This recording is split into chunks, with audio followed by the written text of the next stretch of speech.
নমস্কার ভক্তরা, জয় শ্রীকৃষ্ণ, রাধে রাধে। ভক্তরা, পৌষ মাসের পূর্ণিমা তিথিতে আপনাদের সকলকে অনেক অনেক শুভেচ্ছা।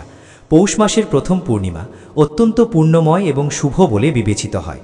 শাস্ত্র অনুসারে এই পূর্ণিমা তিথি বছরের প্রথম পূর্ণিমা হওয়ায় বিশেষ উপকারিতা বয়ে আনে। এই দিনে স্নান, দান, জপ এবং উপবাস বহু গুণ পুণ্য প্রদান করে। ভক্তবৃন্দ, আজ আমরা আলোচনা করব পৌষ মাসের পূর্ণিমা কখন এবং কখন উপবাস পালন করা উচিত। ভক্তবৃন্দ গভীরভাবে বিভ্রান্ত, কারণ এটি বছরের প্রথম পূর্ণিমা তিথি এবং কখন পড়বে 2 বা 3 জানুয়ারি। তাই আজ আমরা এই বিভ্রান্তি দূর করব এবং শিখব কোন দিন পূর্ণিমা উৎসব পালিত হবে, পূর্ণিমা তিথিতে চন্দ্র অর্ঘ্য উপবাস কোন দিন পালন করা উচিত এবং কোন দিন সত্যনারায়ণ উপবাস পালন করা হবে। একই দিনে কি দুটো তিথি পালন করা যায় নাকি? ভাদ্র সম্পর্কে, ভাদ্র কখন থাকবে এবং এর প্রভাব কি হবে? পৌষ পূর্ণিমার পূজা কিভাবে করা উচিত? এই দিনে আমাদের কি দান করা উচিত? আমাদের কি মন্ত্র করা উচিত? স্নান কি বিহিত? এর আচার কি বিহিত? এর নিয়ম কি লেখা আছে এবং শাস্ত্রে এর কি তাৎপর্য আছে? এই ভিডিওটি আপনাকে আসন্ন পৌষ পূর্ণিমা সম্পর্কে সম্পূর্ণ তথ্য প্রদান করবে। ভক্তরা, অনুগ্রহ করে শেষ পর্যন্ত আমাদের সাথেই থাকুন। কেউ কোনো অন্তর্দৃষ্টি না পেয়ে ভিডিওটি মাঝপথে রেখে যান। অতএব ভিডিওটি সম্পূর্ণ দেখুন এবং যদি আপনার কাছে এটি সামান্যও কার্যকর মনে হয় তাহলে দয়া করে এটি লাইক করুন। ভগবান বাসুদেবের আশীর্বাদ পেতে অনুগ্রহ করে মন্তব্য বিভাগে একটি লাইক দিন। আপনি যত বেশি ভগবান শ্রীমান নারায়ণ বা ওম নমো ভগবতে বাসুদেবের এই মন্ত্রগুলি জপ করবেন তত বেশি উপকারী হবে। অনুগ্রহ করে পরম সত্য চ্যানেলটি সাবস্ক্রাইব করুন, কারণ এই চ্যানেলে আমরা যে সমস্ত তথ্য প্রদান করি তা জ্যোতিষশাস্ত্র, তন্ত্র এবং শাস্ত্রীয় জ্ঞানের ওপর ভিত্তি করে। যেমন শাস্ত্রে লেখা আছে, বেদ এবং পুরাণ আপনাকে সঠিক তারিখ এবং কখন উপবাস করতে হবে তা বলে দেয়। পদ্ধতি কি, নিয়ম কি, আর কোন ভুলগুলি এড়িয়ে চলা উচিত? সকল উপবাস ও উৎসব সম্পর্কে সঠিক তথ্য পেতে চাইলে পরম সত্য চ্যানেলটি সাবস্ক্রাইব করুন এবং বেল আইকনটি টিপুন। এখন আর সময় নষ্ট না করে শুরু করা যাক। আসন্ন পূর্ণিমা সম্পর্কে কথা বলা যাক। ভক্তবৃন্দ, পৌষ মাসের পূর্ণিমা শাস্ত্রে অত্যন্ত প্রশংসিত। শাস্ত্রে বলা হয়েছে যে কেউ এই দিনে ভগবান সত্যনারায়ণের উপবাস করে, তার পূজা করে, পবিত্র জলে স্নান করে, দান করে, জপ করে এবং তপস্যা করে, সে অপরিসীম পুণ্য লাভ করে। তাদের জীবনের ঝামেলা দূর হয়। ভগবান সত্যনারায়ণ এবং ভগবান বিষ্ণুর আশীর্বাদে তাদের জীবনে সুখ আসে। পৌষ পূর্ণিমায় কোথায় স্নান করা উচিত? যদি সম্ভব হয়, পৌষ পূর্ণিমায় স্নানের জন্য গঙ্গা নদীতে যান। পৌষ পূর্ণিমায় গঙ্গায় স্নান করা অত্যন্ত পূজনীয়। গঙ্গায় স্নান করুন, সেখানে দান করুন। যারা গঙ্গায় যেতে পারেন না তাদের কি করা উচিত? যারা যেতে পারেন না তারা বাড়িতে স্নানের সুবিধা উপভোগ করতে পারেন। গঙ্গা স্নানের সুফল পেতে অথবা সর্বোত্তম স্নান অর্জন করতে প্রথমে আপনার স্নানের পাত্র, বালতি ইত্যাদি পরিষ্কার করুন যেখানে আপনি স্নানের জল ভরেছেন। তারপর সামান্য গঙ্গাজল দিয়ে ভরে নিন। গঙ্গাজলের মাত্র 2 ফোঁটা যোগ করলেও প্রথমে বিশুদ্ধ জল যোগ করুন, তারপর বিশুদ্ধ জল যোগ করুন, তারপর হর হর গঙ্গে জপ করার সময় এতে স্নান করুন। এই স্নান খুবই উপকারী হবে। স্নানের পর পরিষ্কার পোশাক পরুন এবং আপনার দৈনিক মন্দিরের আচার অনুষ্ঠান করুন। পরিষ্কার করার পর পরিষ্কার করুন। মন্দিরে দেবতাদের স্নান করান এবং প্রতিদিনের স্তোত্র শুনুন। মনোযোগ দিন, এই দিন মাঘ স্নান শুরু হতে চলেছে এবং মাঘ স্নানের তাৎপর্য অপরিসীম। আপনি জানেন যে বৈশাখ স্নান, মাঘ স্নান এবং কার্তিক স্নান এমন মাস যেখানে কেবল স্নানই একজন ব্যক্তিকে পবিত্র করতে পারে। তাই মাঘ স্নানও শুরু হতে চলেছে। তাহলে আপনি কখন স্নান করবেন? সূর্যোদয়ের আগে এবং মাঘ স্নানের সাথে মাঘ মাহাত্ম্য শুনতে এবং এটি শুনতে ভুলবেন না। মাঘ মাসের মাহাত্ম্যের সাথে সংযোগ স্থাপন করতে ভুলবেন না। বর্তমানে পৌষ মাসের মাহাত্ম্য চলছে, তাই আপনার অবশ্যই প্রার্থনা এবং উপবাস করা উচিত। এটি খুবই পুণ্যকর হবে। হিন্দু ধর্মে পৌষ মাসের পূর্ণিমা তিথির তাৎপর্য অপরিসীম। শাস্ত্রে এটিকে অত্যন্ত শুভ এবং পুণ্যময় হিসাবে বর্ণনা করা হয়েছে। এই তিথি ভগবান বিষ্ণু এবং সত্যনারায়ণের কাছে অত্যন্ত প্রিয় বলে বিবেচিত হয়। বলা হয় যে কেউ পৌষ পূর্ণিমায় ভক্তি এবং নিয়মানুবর্তিতার সাথে স্নান, দান, জপ, তপস্যা এবং সত্যনারায়ণ ব্রত পালন করে, সে জীবনের সবচেয়ে কঠিন চ্যালেঞ্জ থেকেও মুক্তি পাবে। এই পূর্ণিমা মাঘ স্নানের শুভ সূচনা করে এবং মাঘ মাসে স্নানকে সকল স্নানের মধ্যে সবচেয়ে শুভ বলে মনে করা হয়।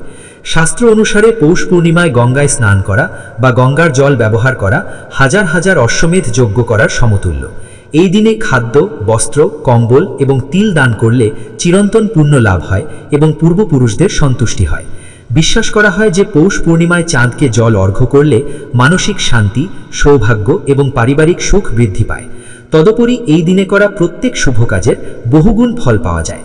তাই পৌষ পূর্ণিমাকে পাপ নাশক এবং কল্যাণকর তিথি হিসাবে বিবেচনা করা হয়। তাহলে আসুন এখন শিখে নিই কিভাবে পূজা করতে হয়। তাহলে প্রথমে পৌষ পূর্ণিমার সকালে স্নান করে এবং মহাকাব্য শোনার পর যদি আপনি ভগবান সত্যনারায়ণের উপবাস করেন, তাহলে আপনি ভগবান সত্যনারায়ণের পূজা করবেন। তারপর আপনি দান করবেন। প্রথমে আমি পূজার পদ্ধতি ব্যাখ্যা করব, তারপর আমি দান পদ্ধতি এবং আপনার কি দান করা উচিত তা ব্যাখ্যা করব। পূজার জন্য আপনার ভগবান সত্যনারায়ণের একটি ছবি লাগবে। যদি আপনার একটি মূর্তি থাকে তাহলে মূর্তিটি নিন। এটি স্থাপন করার জন্য একটি মঞ্চ নিন। আপনার কাছে এটির ওপর লাল বা হলুদ কাপড় বিছিয়ে রাখা উচিত। ভগবানকে পূজা করার জন্য আপনার রালি, মৌলি, পান পাতা, সুপারি, লবঙ্গ এবং এলাচের প্রয়োজন। পান পাতার জন্য আপনার একটি পান পাতা, সুপারি, কতগুলি সুপারি, একটি সুপারি, দুটি লবঙ্গ, অন্তত দুটি এলাচ, ধূপ, একটি প্রদীপ এবং একটি ঘি প্রদীপ। নৈবেদ্য হিসাবে আপনি ভগবানকে ফল উৎসর্গ করতে পারেন। যদি আপনার কাছে মিষ্টি থাকে তাহলে আপনি তাদের চিনির মিছরি অথবা বাতাসা দিতে পারেন। যদি আপনার কাছে মিষ্টি না থাকে তাহলে আপনি বাতাসা দিতে পারেন। এই উপবাসে পঞ্চামৃতের অনেক গুরুত্ব আছে। এমনকি ভগবানের পূজার সময়ও তাকে পঞ্চামৃত দিয়ে স্নান করানো হবে। তাই পঞ্চামৃত তৈরি করতে হবে। পঞ্চামৃত তৈরি করতে কাঁচা দুধ, দই, ঘি, মধু, চিনি এবং গঙ্গা জল লাগবে। একইভাবে তুমি নৈবেদ্যেও পঞ্চামৃত ব্যবহার করবে। তাই আমি তোমাকে পঞ্চামৃত তৈরির উপকরণ বলেছি, এগুলি সংগ্রহ করো। ভগবানের উদ্দেশ্যে বিশেষ নৈবেদ্য হলো পাঞ্জিরি। এতে কলা প্রয়োজন। তাই গমের আটা, চিনি ইত্যাদি ভাজার পর এতে ঘি ইত্যাদি যোগ করা হয় এবং তারপর ছাওয়া তৈরি করা হয়। তুমি নিশ্চয়ই গল্পে সেই গল্পটি শুনেছ যে তোমাকে ছাওয়া প্রসাদ তৈরি করতে হবে। কিভাবে তৈরি করা হয়? 5.25 গ্রাম, 5.25 কিলোগ্রাম এভাবে তৈরি করা হয়। পাঞ্জিরি তৈরি করুন। কলা এতে রাখতে হবে। এই সমস্ত উপকরণ কেটে সংগ্রহ করুন। ভগবানকে উৎসর্গ করার জন্য একটি পবিত্র সুতো এবং কিছু সুগন্ধি নিন। সমস্ত উপকরণ সংগ্রহ করুন। একটি তামার পাত্র নিন। প্রথমে এটি কিছু গঙ্গা জল দিয়ে ভর্তি করুন, তারপর এটি বিশুদ্ধ জল দিয়ে ভর্তি করুন। তারপর একটি ফুল ব্যবহার করে যেখানে আপনি পূজার জন্য বসবেন এবং যেখানে আপনি মঞ্চ স্থাপন করবেন সেখানে জল ছিটিয়ে এবং সেখানে উপকরণগুলি রাখুন। এতে উপকরণগুলি পবিত্র হবে, স্থানও পবিত্র হয়ে উঠবে। ওম পবিত্র পবিত্র বঙ্গ সর্বাঙ্গ বস্তঙ্গত স্মৃত পুণ্ডরিকাক্ষাম শয়ান্ত সচিও। এইভাবে জল ছিটিয়ে আপনি স্থান এবং উপকরণগুলিকে পবিত্র করেছেন। যখন পূজার জন্য উপকরণগুলি আপনার কাছে আসে তখন এগুলি অসংখ্য হাত স্পর্শ করেছে। এখন কে কোন অবস্থায় তাদের স্পর্শ করেছে তাই শুদ্ধিকরণ এবং পবিত্রতা একান্ত অপরিহার্য। মঞ্চটি বিছিয়ে দিন। মঞ্চে আপনার কাছে যেটা লাল বা হলুদ কাপড় আছে তা বিছিয়ে দিন। আপনার কাছে যেটা ভগবান সত্যনারায়ণের ছবি বা মূর্তি আছে তা স্থাপন করুন। তার ডান দিকে ঘি প্রদীপ রাখুন এবং বিপরীত দিকে ধূপ দিন। যদি প্রদীপটি তেল দিয়ে তৈরি হয় তাহলে তেল প্রদীপটি তার বাম হাতে রাখা উচিত। এইভাবে স্থাপন করুন। প্রদীপ স্থাপনের পর আপনার ডান হাতে জলের পাত্র থেকে 1 চামচ জল নিয়ে হস্ত প্রক্লাশনাম জপ করুন এবং হাত ধুয়ে নিন। হাত ধোয়ার পর আপনি 1 চামচ জল নিয়ে ডান হাতে ঢেলে দেবেন। প্রত্যেক মন্ত্র জপ করে পান করুন। ওম মাধবায় নমঃ, জল পান করুন। ওম কেশবায় নমঃ, জল পান করুন। ওম নারায়ণায় নমঃ, হাত ধুয়ে নিন। হাত ধোয়ার পর নিজের হাতে তিলক লাগান। একটি পবিত্র সুতো বেঁধে নিন। পরিবারের সদস্যরা যদি বসে পূজা করে তাহলে তাদেরও তিলক লাগাও। একটি পবিত্র সুতো বেঁধে নাও। এখন তুমি ভগবান সত্যনারায়ণের পূজা করবে। ভগবান সত্যনারায়ণের সামনে একটি পাত্র বা পাত্র রাখো, তাতে জল অথবা অন্য কোনো পূজার উপকরণ অর্পণ করো।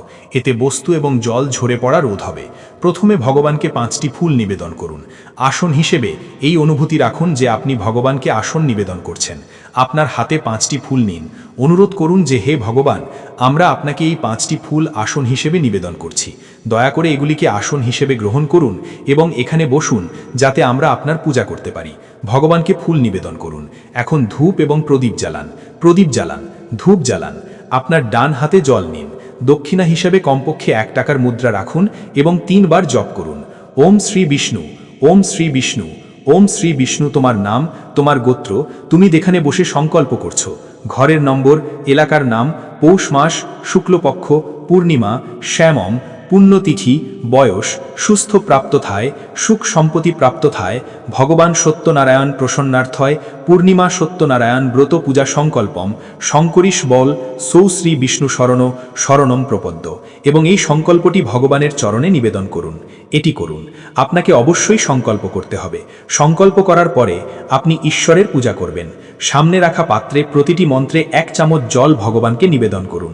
ওম ভূর্ভ শ্রী নারায়ণায় নমঃ পদ্মম সমর্পয়ামি। ওম ভূর্ভ শ্রী সত্যনারায়ণায় নমঃ অর্ঘ্যম সমর্পয়ামি। ওম ভূর্ভ শ্রী সত্যনারায়ণায় নমঃ আচমনম সমর্পয়ামি। এইভাবে তুমি 3 বার জল উৎসর্গ করেছ। এখন তুমি ভগবানকে স্নান করাবে। স্নানের জন্য ভগবানের উপর একটি ফুলের জল ছিটিয়ে দাও। ওম ভূর্ভ শ্রী সত্যনারায়ণায় নমঃ স্নানায়নম জলম সমর্পয়ামি। এবার পঞ্চামৃত প্রস্তুত করুন। কাঁচা দুধ, দই, ঘি, মধু ও চিনি মিশিয়ে পঞ্চামৃত তৈরি করুন। ফুলের উপর পঞ্চামৃত প্রয়োগ করুন এবং সেই পঞ্চামৃতটি ভগবানকে নিবেদন করুন। ওম ভূর্ভ শ্রী সত্যনারায়ণায় নমঃ পঞ্চামৃতম সমর্পয়ামি চোদস্নানম কুরু। আবার বিশুদ্ধ জল ছিটিয়ে দিন। ওম ভূর্ভ শ্রী নারায়ণায় নমঃ শুদ্ধক স্নান নিমিত্তার্থায় শুদ্ধ জলম সমর্পয়ামি। এখন ভগবানকে বস্ত্র নিবেদনের সময়।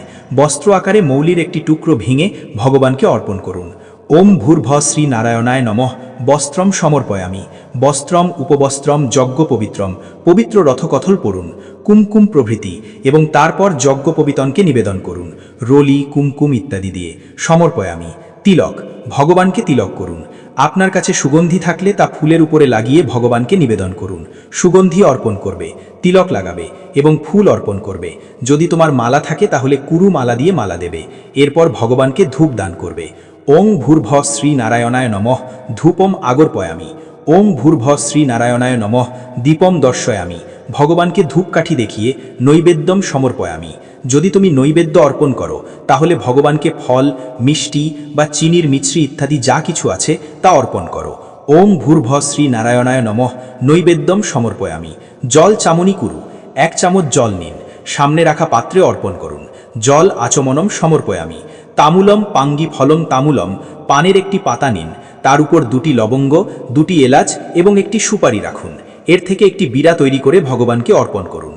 ওম ভূর্ভ শ্রী নারায়ণায় নমঃ মুখমোজনার্থম নৈবেদ্যমগ তামুলম পাঙ্গি ফলম তামুলম সমর্পয়ামি। শুভ দক্ষিণায়াম শুভ দো ভর্দ ভব। তুমি যে দক্ষিণা দিতে চাও হাত জোর করে প্রণাম করো। এবার পূর্ণিমার গল্প শুনো। পূর্ণিমার উপবাসে বর্ণিত গল্পটি কেবল ভগবান সত্যনারায়ণের এবং এটি একটি পঞ্চাধ্যায়ের গল্প, যার মধ্যে 5টি অধ্যায় রয়েছে। যদি কেউ গল্পটি পুঙ্খানুপুঙ্খভাবে বর্ণনা করে তাহলে আরতি সহ পুরো গল্পটি প্রায় 35 থেকে 40 মিনিট সময় নেবে। এতে অবশ্যই কমপক্ষে 35 মিনিট সময় লাগবে। তাই সত্য গল্পটি শোনো, ভগবানের আরতি করো। আরতির পর ভগবানকে নৈবেদ্য উৎসর্গ করো। পাঞ্জিরি, কলা এবং তুলসী পাতা থালায় রাখো। ভগবানের সামনে থালাটি সাজিয়ে রাখো। পর্দা টানো। আমরা মন্ত্র পাঠ করব, তুমি প্রার্থনা করো। হাত জোড় করে ওম নাব্যন্তরিক শত পদভূমদ্রা বলো এবং হাততালি দাও। যদি ঘণ্টা থাকে তাহলে বাজাও এবং পর্দা সরিয়ে দাও। আমরা জল চামনি করব। আচমনিতে জল সংগ্রহ করো। থালার চারপাশে ঘুরিয়ে ছেড়ে দাও। হাত ভাঁজ করে প্রণাম করো। তারপর থালাটি উঠিয়ে নাও। এই নৈবেদ্যটি বাকি প্রসাদের সাথে মিশিয়ে দাও। এইভাবে তুমি ভগবান সত্যনারায়ণের পূজা সম্পন্ন করেছ। এখন তোমার হাতে একটি ফুল নাও। ভগবান নারায়ণকে অনুরোধ করো যে হে ভগবান সত্যনারায়ণ, আমরা আজ তোমার পূজা করেছি, আমরা তোমাকে প্রতিষ্ঠা করেছি। যদি আমরা এই পূজায় কোনো ভুল, কোনো ত্রুটি, কোনো ভুল করে থাকি তাহলে দয়া করে ক্ষমা করো। প্রভু, আমরা অজ্ঞান প্রাণী, তোমার ছেলেরা নিষ্পাপ। আমাদের ভুল জ্ঞাত বা অজ্ঞাত ক্ষমা করো এবং আমাদের করুণা করো। তোমাকে দেওয়ার মতো আমাদের কিছুই নেই। আমাদের শরীর, মন, সম্পদ সব কিছু তোমার। আমাদের কি আছে? মালতী মালকতি শতস্র সংযুক্তম পুষ্পাঞ্জলি ময়া দত্তম গ্রাহানম পরমেশ্বর। এটি একটি পাতা এবং ফুলের নৈবেদ্য। প্রভু, দয়া করে এটি গ্রহণ করুন এবং ভগবানকে এই ফুল নিবেদন করুন। সকল মানুষ প্রভুকে প্রণাম করো। মায়েরা মাথা নিচু করে হাত জোড় করে নমস্কার করবেন। এরপর পরিবারের সকল সদস্যকে প্রসাদ বিতরণ করবেন। তারপর আপনাকে দান করতে হবে। যদি আপনি গল্পটি শুনে থাকেন তাহলে কথকদেরকে খাওয়ান এবং দান করে তাদের বিদায় জানাবেন। দান করার পর আপনি একজন দরিদ্র ব্যক্তিকে সাহায্য করতে পারেন। আপনি কম্বল, গরম কাপড় অথবা ব্রাহ্মণকে দান করতে পারেন। যদি আপনি কোনো ব্রাহ্মণকে খাওয়াতে না পারেন তাহলে আপনি মন্দিরে খাদ্য সামগ্রী দান করতে পারেন। এই দিনে আপনি গীতার 7ম অধ্যায় শুনতে পারেন এবং নির্ধারিত রীতি অনুযায়ী আপনার পূর্বপুরুষদের কাছে এর পুণ্য অর্পণ করতে পারেন। এটি একটি পিতৃকর্ম, অর্থাৎ পূর্বপুরুষদের জন্য একটি রীতি যা অত্যন্ত উপকারী, কারণ পূর্ণিমার তিথিতে পিতৃকর্ম সম্পাদন করলেও মঙ্গল আসে। রীতিতে পদ্ধতিটি বর্ণিত আছে, সেই রীতি অনুযায়ী তর্পণ করুন। এতে আপনার পূর্বপুরুষরা সন্তুষ্ট হবেন এবং সন্ধ্যায় আপনি উপবাস ভাঙতে পারবেন। যারা চন্দ্র অর্ঘ্য উপবাস পালন করেন তারা চাঁদকে অর্ঘ্য অর্পণ করবেন এবং চাঁদকে অর্ঘ্য অর্পণ করার পর তারা উপবাস ভাঙবেন। এবার আলোচনা করা যাক কখন এই পূর্ণিমা উপবাস পালন করা উচিত। তাহলে প্রিয় দর্শকবৃন্দ, পৌষ মাসের পূর্ণিমা তিথি 2 ডিসেম্বর সন্ধ্যা 6:30 শুরু হয়ে 3 ডিসেম্বর ভোর 3:32 শেষ হবে। ফলত সূর্য থেকে দেখা যায় 3 ডিসেম্বর পূর্ণিমা উদযাপিত হবে। সুতরাং 3 ডিসেম্বর পৌষ পূর্ণিমা উদযাপিত হবে। উপবাস এবং অন্যান্য আচার অনুষ্ঠান পালন করা হবে।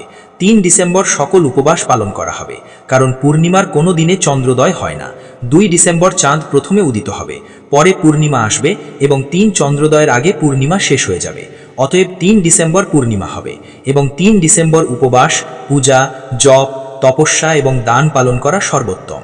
ভক্তরা, শাস্ত্র স্পষ্টভাবে বলে যে শুভ সময়ে যথাযথভাবে করা প্রার্থনা এবং উপবাস অবশ্যই ফলপ্রসূ হয়।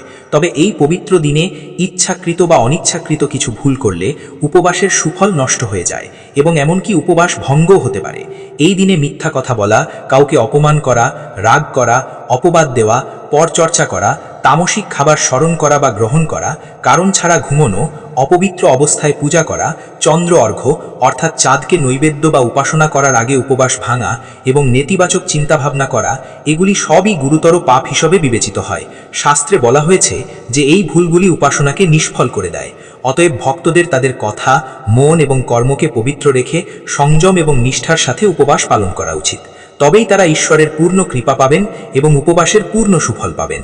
পরিশেষে প্রিয় দর্শকবৃন্দ, পৌষ পূর্ণিমা সম্পর্কিত এই শাস্ত্রীয় এবং পবিত্র তথ্যটি যদি আপনার কাছে সামান্য ও কার্যকরী মনে হয়, তাহলে দয়া করে ভিডিওটি লাইক করুন এবং ধর্ম, উপবাস এবং উৎসব সম্পর্কে আরও সঠিক তথ্য পেতে আমাদের পরম সত্য চ্যানেলটি সাবস্ক্রাইব করুন। আপনার উপর ঈশ্বরের কৃপা সদা বর্ষিত হোক। জয় শ্রীকৃষ্ণ। রাধে রাধে।